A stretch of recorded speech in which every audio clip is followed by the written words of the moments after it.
Welcome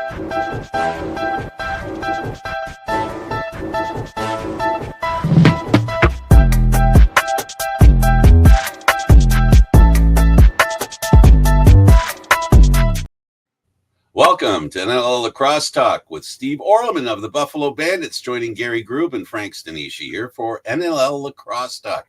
Good to see you folks. And well, here it is. We've got ourselves a guy that probably will save the no, I guess I won't save the show. I don't know if you'll save the show, but oh, Steve, it's so good to see you. I mean, goaltenders to me in lacrosse, there's something about goaltenders. What made you decide, first of all, to pick up a lacrosse stick?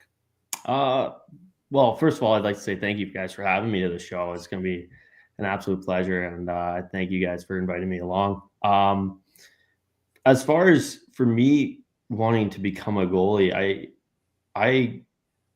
for myself, it's always been a part of my life, but that isn't really the case for anybody else in my family. I gave a lot of credit to my brother. I mostly got into the role, to answer your question, to be better than Kevin, my older brother. So that's a big reason why.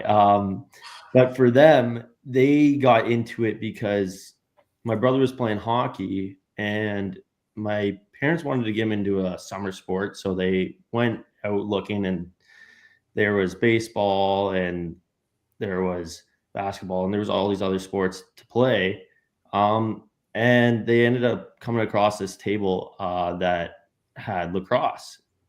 And funny enough, actually, the person that was at the table was Ruth Dietrich, which is Steve Dietrich's mom. And so she got my parents to sign Kevin up for lacrosse, which then, introduced me to the sport, because ever since I was young, I watched my brother doing it, and I was like, I could do this, but I could do it better than he can. So I fell into love with the sport at a young age, and I've never looked back since. So now that we know the motivation was sibling rivalry, what's kept you in the game? What is it about the game that, after you're finished, what's the satisfaction you get from playing the game? Knowing that you went through like a very tough process, for one, with like 18 other guys that have your back as well, all fighting for like the same goal, is a big part of it for me. I've always tried to be like the most team oriented kind of person when it comes to that kind of stuff. So knowing that like I'm having their backs and they have mine throughout the entire game is a big one. Along with, taking pride in the fact that like you want to be the best team and you don't want other teams to take that away from you. So when you go into every game, you look to be the best and you want to come out on top.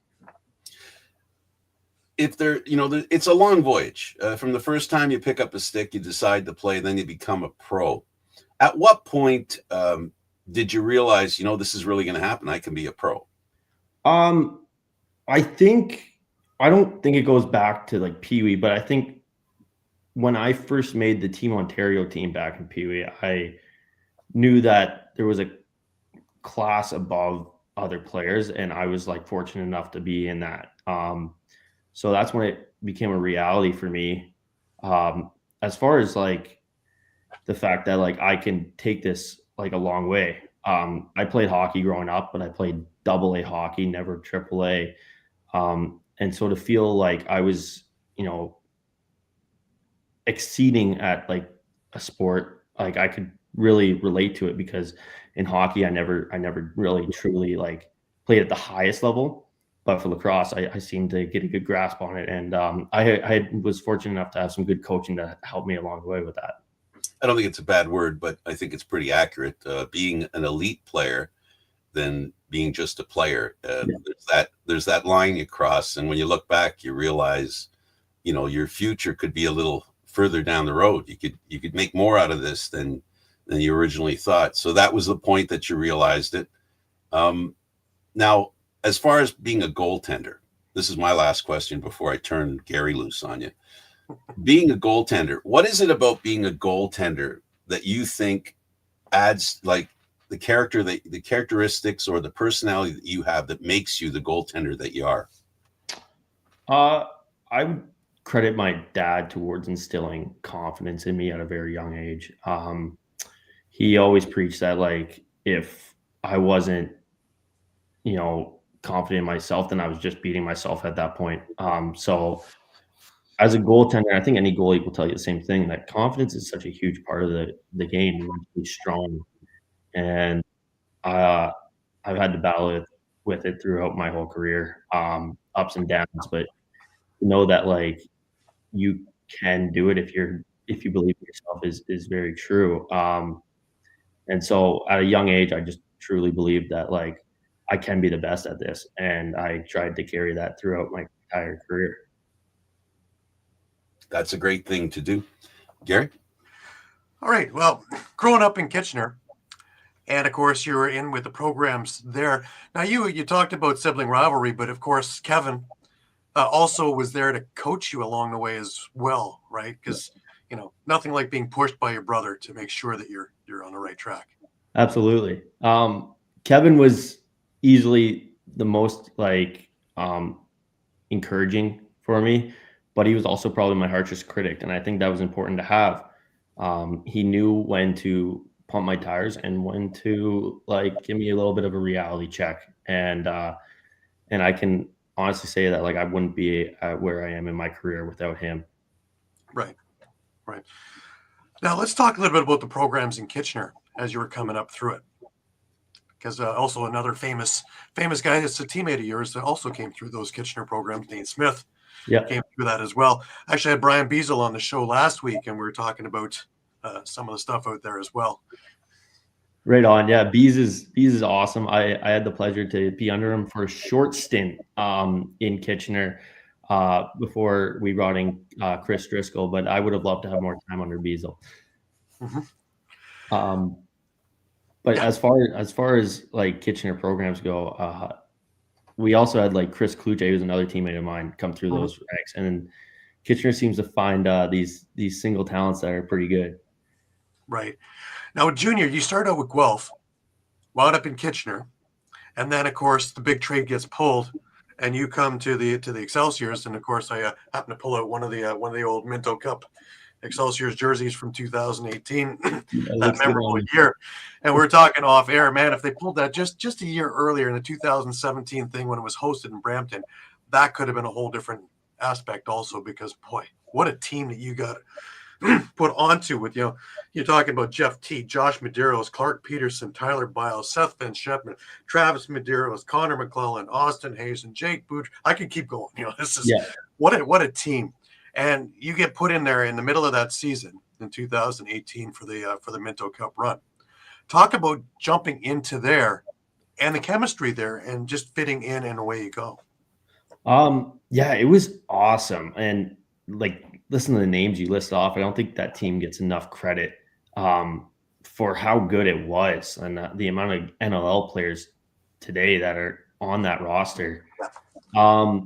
As far as, like, coming into that team and being introduced, it felt like a seamless transition. I think because it was later in the year, it was more like we're here to get, like, a job done kind of mentality, like, right away.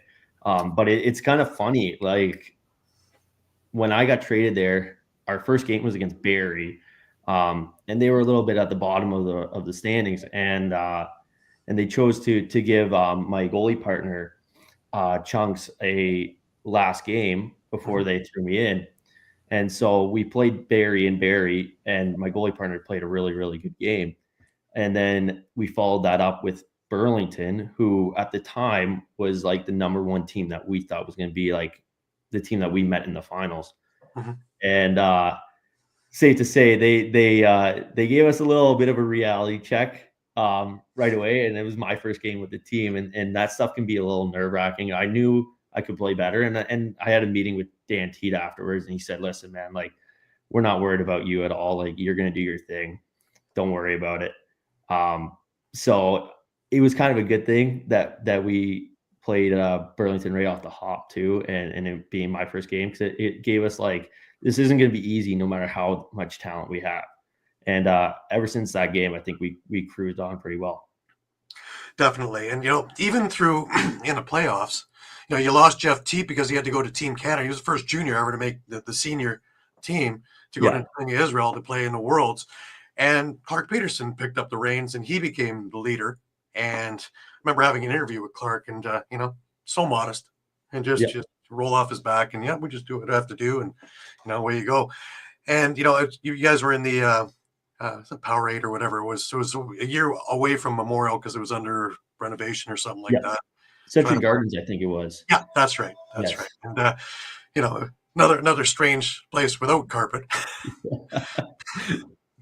Where the crowd was on the second floor and the game was below. It's a weird place, but But you guys just came together, and then Teak came back next round of the playoffs, I guess. So you guys beat Mimico, and I guess it was Orangeville, and away you went. And wow, and to go into the Orangeville barn and win it in there, and then come back home and win it again. It was just amazing to watch this team come together and know that the Minto Cup run was about to happen.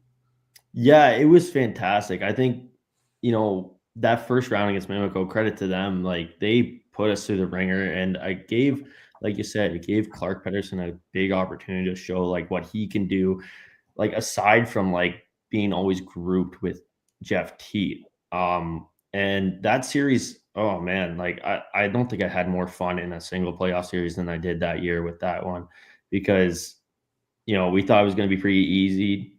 We beat Mimico twice right before that, going into playoffs in the regular season pretty handedly.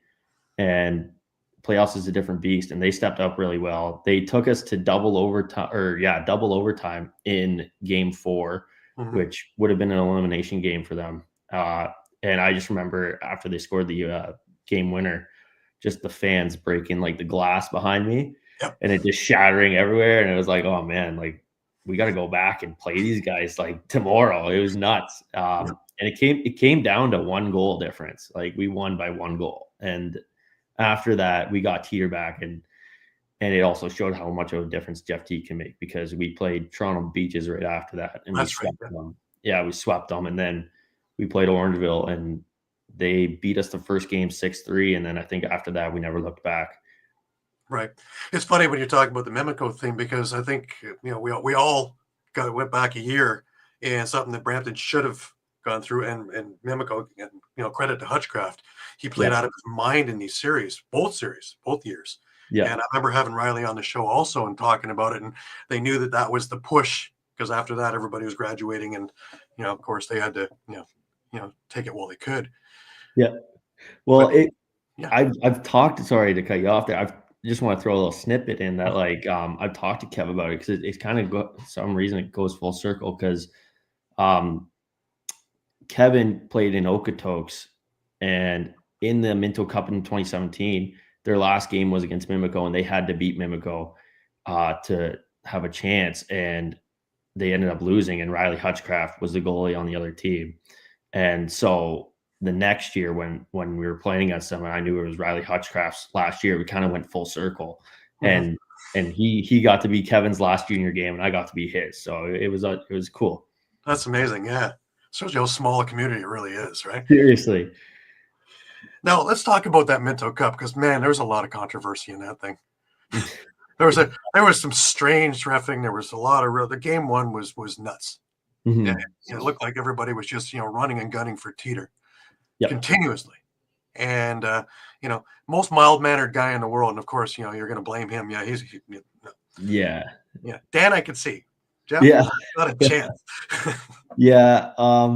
I don't want to spark too much conversation around it. I mean, maybe it does, maybe it doesn't. But when you're in the last 20 seconds of the game, and he's getting held down to the ground by 2 of their players, doesn't have the ball, and their ref all game had been giving it back to him. I think Teeter eventually said something to him, but nothing happened from it. We were able to, because they got like an empty net goal, we were able to still line up for the next face-off. There was no penalties called. And afterwards, we get the game sheet, and it's like Jeff Teat suspended for 3 games. And we were kind of like, well, how does that happen if there was not a single call during the game? And then I guess Teeter got thrown in there as like Dan T got thrown in there as well. So Teeter got to play still. Do I think we brought our best? No, I don't think we brought our best to that final series, unfortunately. And credit to Okotoks, they wore us down really well. Or not Okotoks, sorry, Coquitlam. But yeah, they wore us down really well. And I will say it definitely hurts not having your head coach on the bench as well. Yeah. So no, I agree. You also got run in that series as well, if I remember. Yeah, a couple of times. Behind the net, that one was pretty bad. I think at the time there was some talk about it being a dive. I can tell you it wasn't. My bell was rung pretty well on that. So I don't know. I don't know where people are getting their opinions from, but I mean, it's a competitive series, and you know what? I look back on it with a fond memory, and I do wish we got the job done, but you know what? They play us well, and you got to do what you got to do to win a Minto Cup, and right. I don't blame them for that. And that winds up being Del Bianco's first and only Minto Cup, because he lost the year previous to the Six Nations juggernaut that was over in Brampton. So pretty good team as well. Yeah, that's for lacrosse fans, we all win, right? Because we get to watch some of the greatest in the world. Absolutely. And all you guys make it up to the NLL, which is just incredible. Now, 2019, still a strong team, but you guys lose a lot of names. You know, of course, Teat and Peterson is the prime ones to go up to the major series, and you know, you guys hold your own, but it's not the same as the Minto Cup runs. Mm-hmm. Yeah. I think a lot of people don't realize, like, that team, like, we were counted out by the start of the season. We had graduated 12 or 13 guys from the previous year, and I remember like the predictions for that season being like Brampton will be like 8th or out of playoffs. Like they had written us off, and I mean, I know I did, and I'm pretty certain a lot of us took it like, what are you talking about? We were just in the Minto Cup. Right. Like to quickly dismiss us. It felt like a little bit of a shot. So we made sure to put a lot of pride in that season, even though we knew that was going to be tough for us to come out with a championship. But we finished really well. We finished 4th place going into playoffs. And I think that took a lot of people by surprise. Definitely. 2020, everything gets locked down, and it screws up everything there, of course. Mm-hmm. The 2021, I guess it was, when Mark Grimes put that to a 2-week tournament together. Yep. And by that time, we're all jonesing. We need lacrosse, and you guys were the saviors. You guys were the first, you know, put together something, and away you go. Yep. Talk about that tournament, because it was amazing. It was. You guys came down to that final game against St. Catharines, and what a hell of a game that was. That had everything in it. It had fights in it, it had hits in it, it had goals in it, it had a comeback that almost came to fruition. Yeah, but, goalies getting kicked out. Just the idea of it was amazing.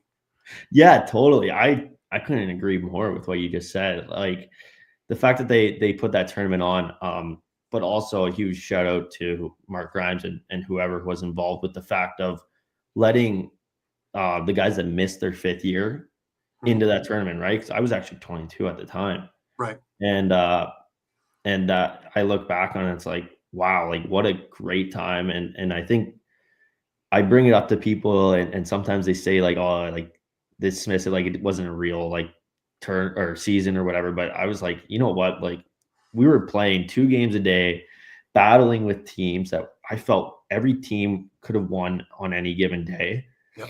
And it just came down to who like got lucky enough to come up with a win, and we showed up and we were ready to roll, and we played really well. I think first game was against Oakville, and they actually like had the lead like 3-2 or something for the longest time.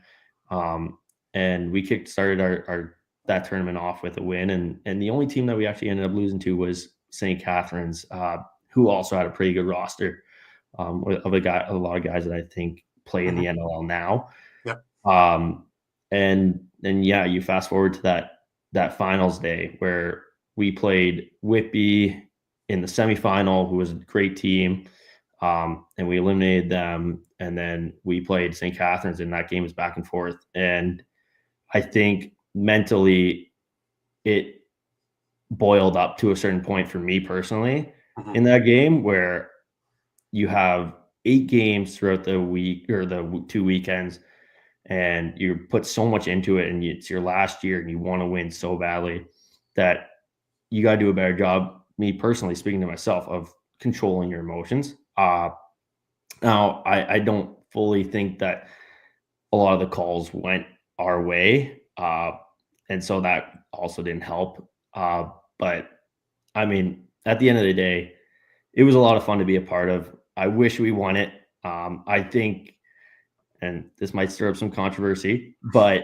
I think if it was a 7-game series against St. Catharines, I'd like to think that we would pull it out, no doubt. Right. But you can't rewrite history about that. And you know what? They did what they had to do, and they won that game fair and square. So credit to them. Right. Now, that tournament also did a lot for bolstering guys' stock. Nathan Grennan comes to mind, is someone who might have been drafted in second or third round. He becomes first-round pick for Panther City, I believe it was, in that draft. Austin Hazen also, I think, elevated his stock in there. A number of guys, because they got seen again, and they had great tournaments. Yeah, I'm so happy you brought up Nate, because I love that guy. I love Hazer too. He's such a beauty, and he's the kindest person in the world. But I actually got the pleasure of billeting Nathan Grennan for the 2 seasons that he was in Brampton.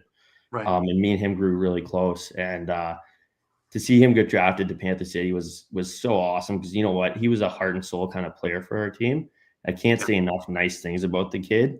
I think he truly elevates in such a positive way whatever team he's on, in whatever factor, whether he's in the lineup or not. He is constantly trying to make his mark on the team. And I don't think that you can have enough of those guys on a roster, especially in the NLL.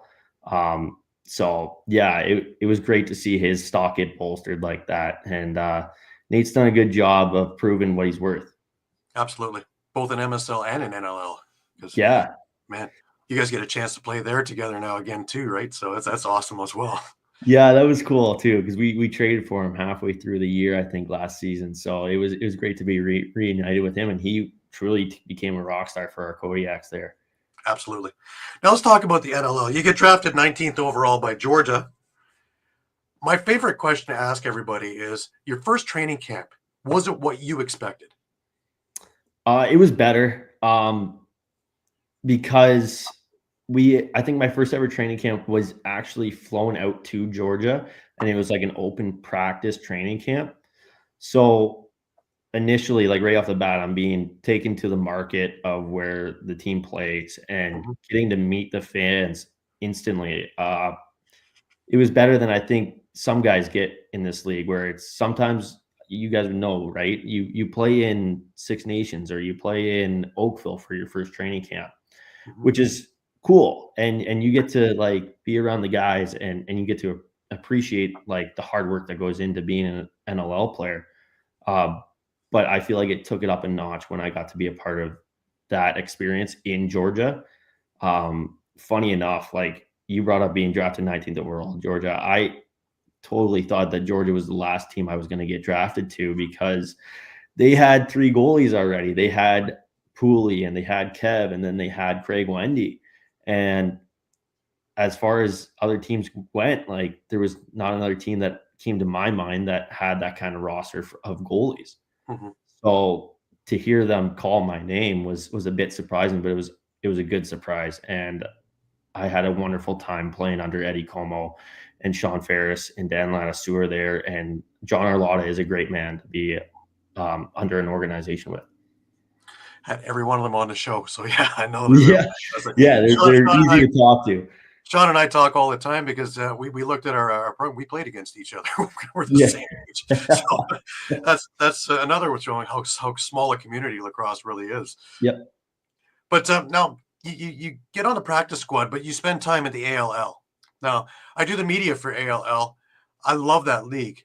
Talk about how important that league is for an up and coming player. It's huge. Like you develop like more than you would realize a player can. For a goalie especially, I'd never had like the proper access of getting quality shooters against me in NLL nets with a smaller stick, because in junior you're playing in junior A nets and you have the woody.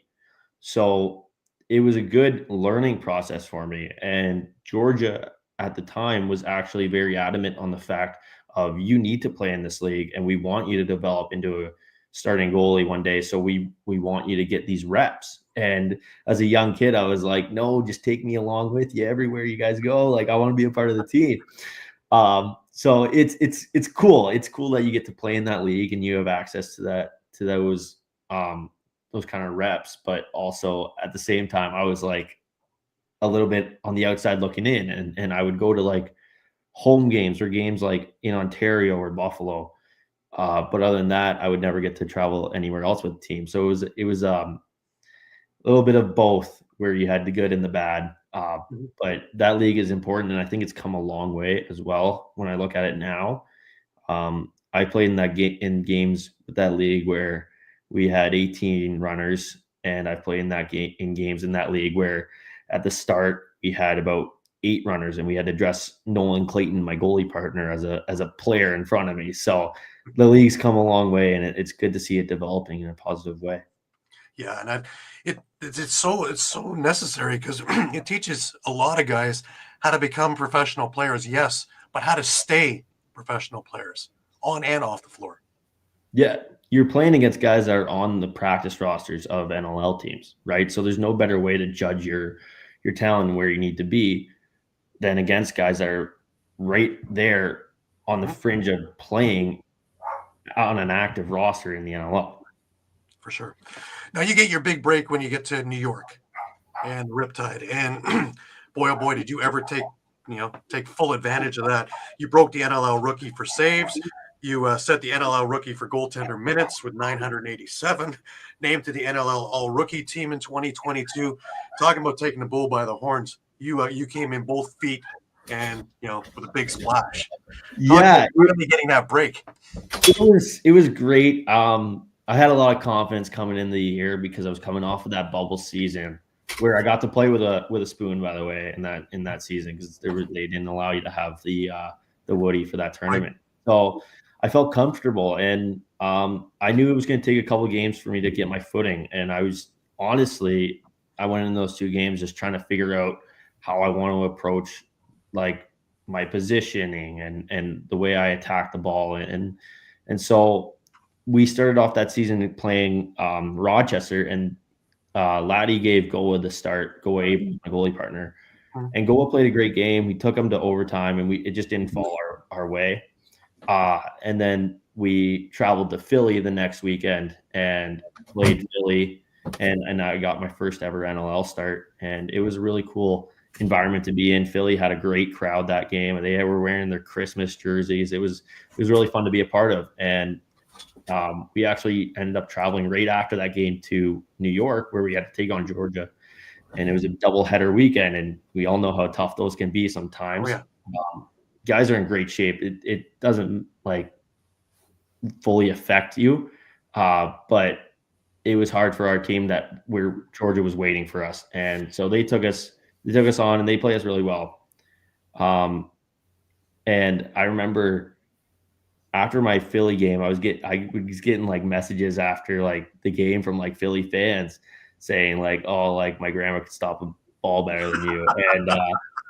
And lucky enough, like 2 weeks later, we're in Philly and we get to play them. And I had a great game. Fortunate enough to have the guys put the ball in the net for me too. And I got player or rookie of the week that week. And I remember like going back to see if like the person messaged me that was still there, and they had deleted the message already. So it's funny. It was a great season. And I give Laddie like a lot of credit for putting his trust in me that year. And it was a lot of ups and downs, but I truly believed that at the end of that season that like we had figured out like what we were doing and the direction that we were going in, and it was upward. So I had a lot of fun, and it was a great team to be a part of. Right. And your brother gets traded to that team too. So again, you and Kevin are together, and another way to get grounded and also get pushed. Yeah, totally. It was unfortunate that Kev was coming in with a shoulder injury, and at the time, I think he got like 1 game in, and he ended up re-injuring his shoulder. So it was another great chance to be with my brother, and unfortunately, it didn't work out in the way that I think me and him wanted, nor the team wanted, unfortunately. Right. Now the big trade you get traded to Buffalo, 3-team trade, and here you are in 2024 in Bandit Land. First of all, I know you've been there just like me, watching, but it's a whole different thing when you're playing for them. Yeah. Talk about the electricity of getting into Bandit Land for the first time in a Bandits jersey. It was, well, even the news of being traded there, you get like this overwhelming like feeling of like there's a huge expectation for you. And I remember, funny enough, like I was in Italy when I got the call from Rich Lisk about getting traded. It was our last night in Italy, and literally right before he traded, he like called me. I was like, okay, it's my last dinner in Italy. I'm gonna like go all out. I'm gonna order like pizza, pasta, all this food. And the waiter was actually like, dude, like that's a lot, man. Like you're not gonna eat all that. And I was like, you want to bet? Like I'll take it down right now. Like don't worry. And so he's like, all right, man, you said it. And he writes it down, whatever. And then I get the call about being traded there. And I come back to the table. I'm like, and then here comes the food. I'm like, I'm not eating that. Like I couldn't eat a single thing. Like the amount of emotion that came over me, it just wouldn't allow me to. It's a lot of pressure at first when you come in, because you know the crowd is going to be big, and you know that they have had a history of having such great goaltenders. You can list them off like Steve Dietrich, Anthony Cosmo, and now Matt Vince. You want to be able to live up to the expectation that they have. After a while, you get comfortable with it, though. You start to figure out that these guys are here to support you. These fans are here to cheer you guys on in a positive way. And yeah, every now and then you can hear it from them, but for the most part, they're a very positive group. And I've met a lot of great people along the way in Buffalo that have been very encouraging. And getting to play behind Matt Vince as well has been a huge benefactor. Let's talk about that for a little bit as him as a mentor, because we all know about his work ethic. Yeah. We know about his idiosyncrasies and all the other things that go into his game day and everything else about it. But working with him, what's it like? It at first was a little bit intimidating because you don't know what to expect coming in. But Matt's been super open with me, and I actually can't like thank him enough. I don't think he knows how appreciative I am of it. I've learned a lot under him, actually. And one of the biggest things I'll take away from it is that when I was in New York, I feel like I wasn't vocal enough about what my expectation or what I thought that we should have been doing like defensively in front of me. And coming into Buffalo, the way that Matt can like command that he has like that commanding presence of like, this is what we need to be doing. This is going to give us the best chance at winning. And if it doesn't work, I'm going to go down with like the way I want it to be. And it's a performance-based business. And I respect that so much that like I've learned from the fact that he takes pride in the fact that he's going to execute the defense that he wants to see, because at the end of the day, if the ball goes in the net, it's on him. And all D guys will tell you that, you know what, it's not on you, it's on all of us. But as a goalie, you take all that responsibility. So Vino's the man, and you know what, it's been an absolute pleasure getting to back him up. Right, and also having Cosmo as a coach too doesn't hurt either. One of the greatest. Yeah, and Steve Dietrich too. It's a goalie union organization there in Buffalo, and it was nuts too. Like my first year playing there, we had Steve Dietrich, Anthony Cosmo, Matt Vince, me, Shanahan, and Konstantopoulos. So it was a goalie crew, and it was like, what is going on here? There's so many goalie minds, but I think it's a positive thing too. Right. It's also that little bit of nudge to keep you honest, right? Yeah, you got a lot of guys pushing you. Can I add something in here? It also doesn't help that you're the last guy to pick the ball out of the net. Yeah, you're the guy picking the ball out of the net. Oh, I know, and you always got the ref waiting there, eagerly happy to grab the ball from you, and you're like, "Can you just give me a second, man?" Like, Right. mentally going through it right now. Well, it's interesting you say mentally because mentally you got to stay tough being a backup because at any given point you can be going in and into that pressure situation. Yeah, we as a team have a huge amount of faith in Vino, and actually, the only time I've gone in so far this year is because he was doing so well that I actually was able to get in and have some minutes because we were up by so much, and he was stopping the ball so well. Um, but yeah, it's a tough position to be in, and one that I felt like it took a while for me to get used to because growing up, I was never in that spot. Mhm. Um, like even since my first year of junior, like as a 16-year-old kid, like I backed up my brother for a little bit, but then he got traded out west, and I played like 9 games that season in playoffs. Like I've never like officially like had that backup role.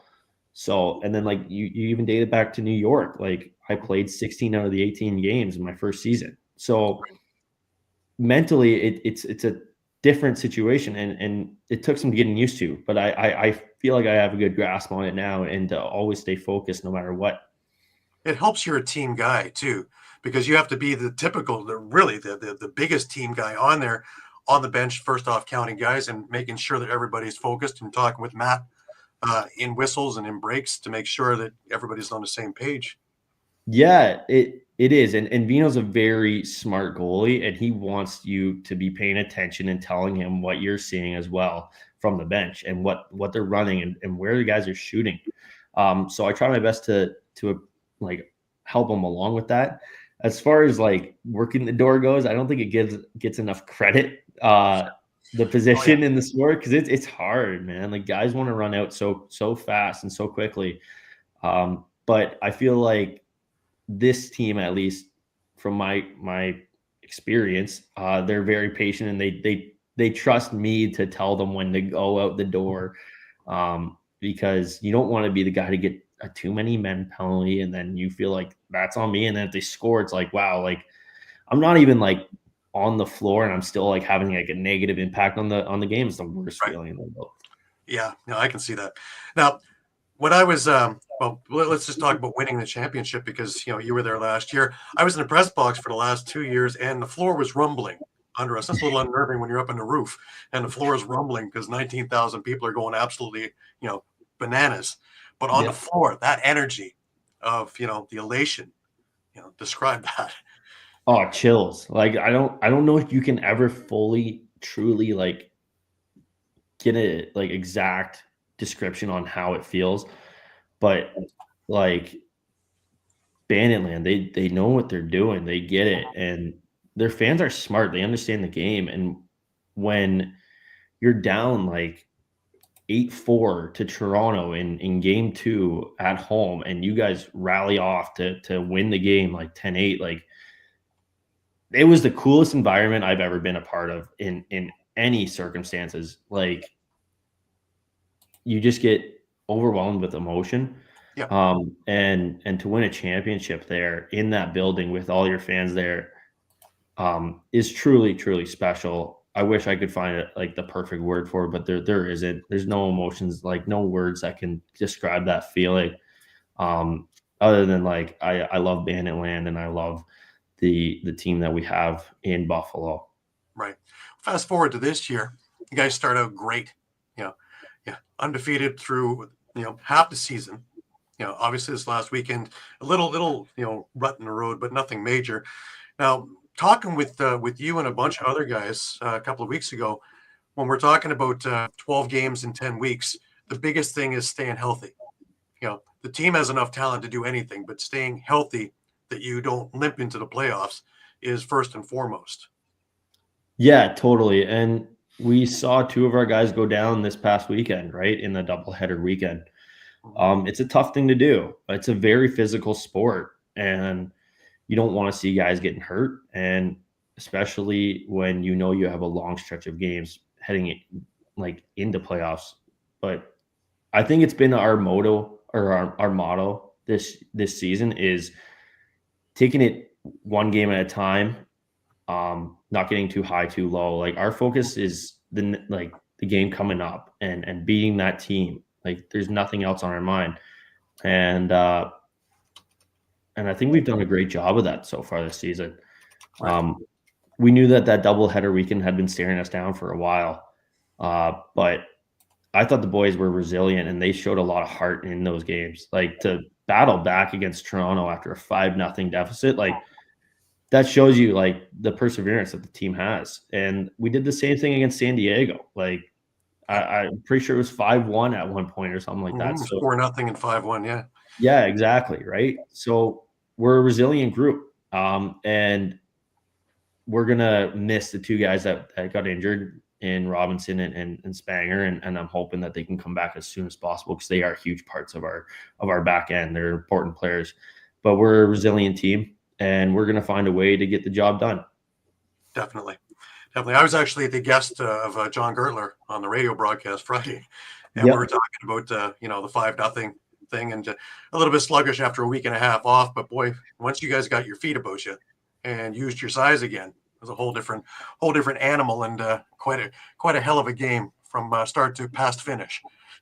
Yeah, I think once you see that offense start rolling with Dane, Frage, Kluch, Bernsey, Bucky, DeHoga, like, gosh, like what a crew to have. I think there's guys on our offense that could be number 1 O guys on another team. Right. And that is such a luxury to have. And the fact that we've kept them in this organization for such a long time is truly a testament to, I think, the team and the group that we have. And also, like, give him his flowers to Steve Dietrich as well, because you know what, he's done a great job. Definitely. And your defense also, a little unsung, really. Priolo, of course, been steadfast there for years. But I think with the addition of Dawson, you guys not only got bigger, but you got meaner. Yep. And anybody who's going to come anywhere close to the crease is going to pay a heavy price, and it stops a lot of guys from trying to get inside. Yeah. I'll say it like you said it too, unsung. I think our defense is easily like the number 1 defense in the league. And there's no doubt in my mind about it. They're all-star defenders. As far as Paulie goes, he's so tough, so strong, so smart, but he also vocally in the dressing room is such a good presence to have. He came in last year in a season where I think we were having a little bit of like ups and downs. We were winning games and we would lose like 2, then we would win 3, then we would lose another 2. And it was something that I think the organization, I mean, I wasn't there before, but they're not used to. So I think mentally it was a challenge for us. And we brought in Paulie and he was like reality check, like calm down, it's okay. And he brought in like a calming presence as hard as it might be to believe Paul Dawson can be calm. He is. Paul. So yeah, he is that off the floor, nicest guy you want to meet. On the floor, probably a guy you want to stay far away from. Totally. When he was in Rochester, I was in New York, I was like not a fan because I would see like the stuff he would do on the floor. And now I've gotten to know him and I'm like, wow, this guy's the dude. Like, he's the real deal. And having him and Steve Priolo and Nick Weiss and such a great presence of guys in the room that truly know how to like properly address situations and nip it in the butt when they need to, or like to motivate you in a very positive way. Like those guys get it. And it's amazing to be a part of. Yeah, I think about the days when, when thinking back to Six Nations with Paul on the defense with Brody Merrill, another guy in the same cloth, same cutout exactly. Nicest guy off the floor. But boy, the mean streak in there is something to behold. And when the two of them were there together on the floor, you want to stay far away from the net. Yeah, I couldn't imagine those two guys together. Yeah. Let's talk a little bit about MSO. We brushed over it briefly. You and Coburg, you're playing under another bandit, Brandon Francis, who had a storied career in Buffalo. And now as a coach, what's it like playing for Brandon? Because I've noticed over the last couple of years since Brandon's taken over, there's quite an edge to that team. Yeah, I love it. Such a motivator in the way that he can address the team before a game, and I truly respect that a lot. I know that he was a super tough guy when he played lacrosse, and I think he would easily get out there with us if he could. But I think he's brought that physical edge to Coburg, and it's something that we've missed. It's a hard league to be successful in. I won't beat around the bush. Like it can get exhausting with the fact of like other teams bring in guys that are all-star NLL players, and they can just like bring in as many of them as you want. And then you got teams like us in Coburg where we got guys that are like fighting for NLL spots or still at college or like school. Like it's kind of like two sides of a coin there a little bit. And to have a guy like Francis that at the end of the day, it doesn't matter to him. We're there to win the game no matter what. It's great to have, and to have him reminding us as a team to not get discouraged. Like these teams are supposed to beat us, but we're going to make sure we can do everything we can to upset them and beat them. It's great. Right. Playing for John Webb too is just really great because he's such a super guy and really involved with everything as well. Yeah, Webbsy's awesome. I think he's done a great job over the years with Coburg. I think it's unfortunate, and I think he would tell you the same thing, that not everybody is as committed to playing for the team or have other priorities, whether that be PLL or something else, that will take precedent over MSL and playing for Coburg, because it's a little bit of further drive for some guys, and the money isn't as good as it is in Six Nations. So yeah, Webbsy's done his best that he can, and I mean the guys that we have in that locker room are so fun to play with, and I truly feel more motivated because I have such a good bond with such a great group of guys on that team. Right. I would think, an excuse to get to the beach in Coburg on a Sunday afternoon. I'm there. Yeah, the problem, I totally agree. The problem is most guys got work in the morning that they got to get to or something. So it's like, all right, well, 2.5 hour drive out to Coburg, and then you got to drive home on a Sunday and then work the next day. Like I can see why for some guys that can be a little bit like hard to get up for. But you know what? That team, we've persevered through a lot. And I don't know if this is going to be a future question or not, but I think a lot of people had us like written off going into playoffs last season against Oakville. Even that was a team coming out of Senior B, because they had a good squad, but we beat them twice throughout the regular season. We knew that we could beat them in playoffs. Yeah. And so it's kind of fun to be on an underdog team in some type of way. Yeah, when you have nothing to lose, it's great just to keep playing and just enjoy the game, because you don't have the pressure. Yeah. Especially coming out of Bandit land too, where there's so much pressure. Yeah. It's a nice change of pace. Have they talked to you about with this long stretch about games that you're going to be subbing in for Matt? Are you going to be able to pry him out of the net so he gets a bit of rest? Listen, you mentioned it slightly earlier. Vino is in great shape, and there's no doubt in my mind that guy can play all 18 games of the season if he wants to. So as far as like a heads up around it, nothing yet, but as the backup goalie, your job is to constantly stay ready, right? And how do you do that? Pardon? How do you do that? Mentally, it can be tough, but I try my best to like take pages out of Matt Vince's book and dive myself deep into video and prepare like against shooters that we're playing against as best as I can. And you know what, when we have such a talented offense that I get a lot of shots from in practice, it helps a lot with the fact that like if I can like stop these guys, then I can stop the guys that we're going to be playing against too. So mentally it can be hard to be fully like ready all the time, but that's part of the job. It's what you get paid for, and you got to remind yourself of that. I gotta believe it's tough, because we talked, when we started this interview, you talked about being competitive, the sibling rivalry and all that. I'm not trying to hit a nerve or nothing, but just out of seriousness, it must be really hard to sit on the bench and want to be out there. How do you temper your thinking? I get it that, you get these guys in practice and all that kind of stuff. Being a pro sometimes means you have to take a seat, right? How do you deal with it, like emotionally? Yeah, I got 18 to 24 guys in that dressing room that I can lean on and talk openly with. When the game is on, I know that it's my role to be the best supporter that I can be for the team and for Matt in the net. So at the end of the day, winning takes precedent over everything.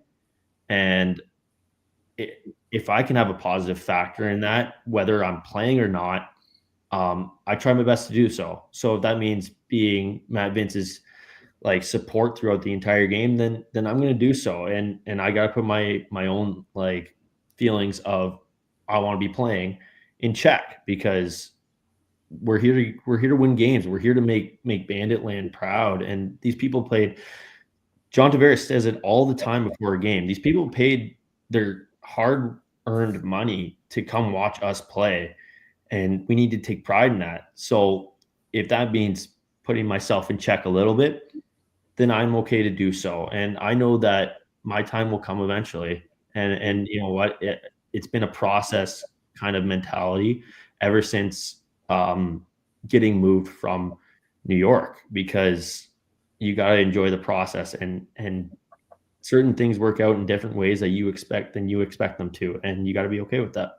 Yeah. And I guess we as viewers who watch, you and your situation, we have really no idea what it means to be ready. I'm sure we could sit here for an hour and talk about what it takes to be ready. Yeah. For me, it takes like focus on tracking the ball and watching what kind of plays are being run by their team to be mentally ready for when and if you do get in that net. I work my butt off in warm up just to make sure that I'm getting as many reps as I can to be ready in case I have to get in the net and stop the ball for us. Right. Gord Brown asked, it's a good challenge. Yeah. How much do NLL goalies talk to refs, and do you have a favorite, not so favorite ref to talk to, not talk to? Listen, Gord is an OLA ref, so Oh boy. Yeah, listen, I have a good relationship with a lot of the refs, and I think I've also tarnished some of my relationships with some of them. I hope there's no hard feelings about it. It's a tough question to answer, because you know what, like, you get so caught up in some games as a goalie too. And I've worked on it so much. When I was in junior, I think I was a little bit relentless with them. And I look back on it and it's like, wow, like I need to put myself in check a little bit. But then like, also I think refs have their good and bad days too. I wish I could have that mentality when playing in games sometimes, because you can easily lose sight of it. As far as like a favorite ref, they're all pretty good. I like Crotman. I get along with him very, very well. Gardonio, I get along with. I haven't had Todd LeBranch very much, but when I've had him, I think he's done a great job. Like, it's not an easy job for them by any means, but it's not an easy job for a goalie either. So I hope they have some slack for me in the net as well when I'm screaming at them that it was in the crease and it wasn't, or whatever. So yeah, I try my best to positively talk to them during games when I'm on the bench. In games, hot and cold, I try to stay more focused. Sure. Let's fast forward a little bit. I want you to talk about you as a student of the game. Now, as a teacher of the game, teaching young goalies, what would you be teaching first and foremost? Mentally strong. I think that is one thing that I preach a lot. And positioning is a big thing for me with goalies at a younger age. I am fortunate enough to be involved with the Kitchener Junior A team, and I've gotten the chance to coach a couple of great goalies there. We brought in a kid from Orangeville with Richards. He's a fifth-year kid, so I'm still finding my balance with that kind of stuff, whether to get involved like a lot when it's a 5th-year guy and he's been around the league already and he knows like what he's doing. So I try to give him a little bit more space. We have Wismer, who's a young Kitchener goalie that is finding his footing in junior, and I think he was thrown into a really tough role being a starter in like his first and second year. But he's done a great job at persevering through that, and I truly believe that he will be a great goalie. And I also had the pleasure of coaching Marcus Medill, who is now the starter of Brampton, and he is another great goalie, and he's such a positive kid, and I wish him nothing but the best in Brampton. And I told him that I'll be watching his career as well throughout it. Right, it's great to watch these guys from the young group all the way on up. You know, we got to do it with you, and now you get to do it with others as well. Yeah, it's an absolute pleasure, and it's good to give back, I think, as well. Yeah, definitely. Let's talk about lacrosse going into the Olympics in a couple of years. Being a goalie, your thoughts on Sixers? Not very goalie friendly. I'm not a huge fan of the dynamic of that. Like, I just don't understand why we don't do box. I thought that the tournament that they just did in Syracuse Utica. I thought that was awesome, and I was glued to the TV. I think it's tough because like some of these teams have guys that are like fully Canadian but have like a German background or an Israel background or whatever it is, right? And so it is tough, but like the sixes format, you score, and then the ball's being pulled out, and then they're going right back to the other way, and they score again. And I don't know. I don't love it, but I'm happy that the sport is being broadcast on the Olympic stage, and I guess that is like the biggest positive to take away from it. Right. I always figured it this, as long as we can get the eyes, we can always teach them the real game after the fact. Totally agree. Now, lacrosse being an upswing, and now that it's everywhere with TV and all the other things, is full-time on the horizon, you think? I sure hope so. I mean, I think you ask any guy, they'll probably have like their own opinion and probably a different opinion about it. I think like as far as the league goes, I would like to see like a 32 games like season. Like I know it's hard for like the body because it is a physical sport, but I think that there's no reason that like we couldn't do it. We play like 18 games in a short amount of time throughout the summer, and sometimes back-to-back nights. Like there's no reason that we couldn't, other than like the traveling of it. And I think boosting a little bit of the fan support in certain locations as well could be a big factor in why where it's a little bit held back, because some crowds just aren't as good. But I mean, I think it'll be a really good and happy day when lacrosse is a full-time sport. Right. You talk about travel. When you go to San Diego and then you have to be back in Buffalo, a little difficult, you think? Yeah, totally. It can be hard to adjust to with the time changes. Sometimes we're actually off to San Diego this weekend, right? So that'll be a good bounce back game against those guys as well. But the travel can be tough. I'll say this about playing in Buffalo, and I'm sure it's the same about like Toronto and Rochester. You are so much closer as like an Ontario guy. You're so much closer to home. And the only time we've flown out this season so far, it was to Ottawa, and we're like 8 games. We're halfway through the season pretty much. And we haven't flown anywhere technically. So it's like, it's a huge benefactor to play in these places that are close to home. I truly believe it, because you're not flying to Vancouver and Calgary all the time and then coming back home in Ontario and then having to do it all over again. So that's super helpful. And it's a big benefactor of playing in Buffalo.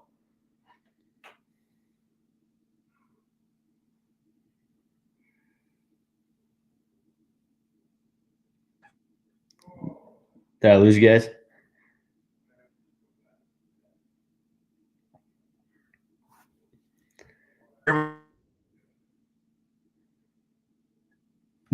I can't. Sorry, Frank. I can't hear you. Yeah, okay. I didn't want you to hear.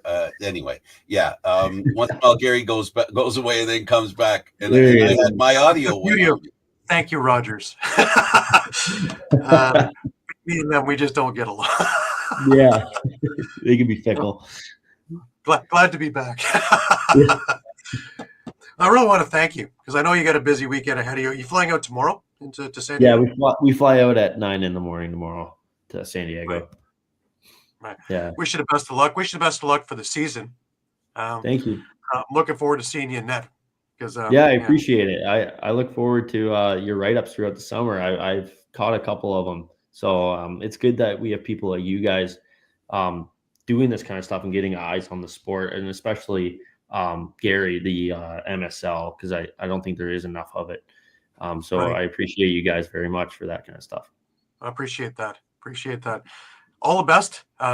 Thank you so much for taking all this time with us. And I'll be seeing you around. I'll see you around Bandit Land and some of the other rinks. Believe me, I'll be around. I put a lot of miles in. Beauty. I can't wait. Thank you, guys. Well, it's nice to talk to you because we get a perspective of being a backup goaltender, and it is. I've learned a couple of things on how you keep yourself busy as a backup goaltender, striking up relationships with referees. I mean, there's a lot of good information there, and yeah, there's a lot of work that you do. I think everybody who's watched this now understands and probably appreciates what you're going through and what you're doing to be a better player. It doesn't end just because you're not on the court. Yeah, totally. And I'm glad that you guys gave me a platform to share that kind of stuff. A little trick of mine every time too, that there's like a TV timeout or a little bit of a break, there's always a ref in between the two benches. And I like to get in his ear and tell him he's doing a great job. And then I'll offer him a little bit of water as well to try to get him on his good side for us. Drink, or do you throw it at him? I give it to him. If I was going to hand it to him and squirt him. Oh, sorry, I didn't mean to do that. If you've been I know you were thirsty, yeah. Thanks for doing this. Really appreciate it. Yeah, thanks, Frank. I appreciate you guys too. Okay, that was awesome. Buffalo Bandits goaltender Steve Orleman. For Gary Groob and Steve, I'm Candid Frank Stanisci. Thank you for watching NLL Lacrosse Talk. If you get a chance to pick up a stick, trust me, you won't put it down. Thanks for watching, everybody.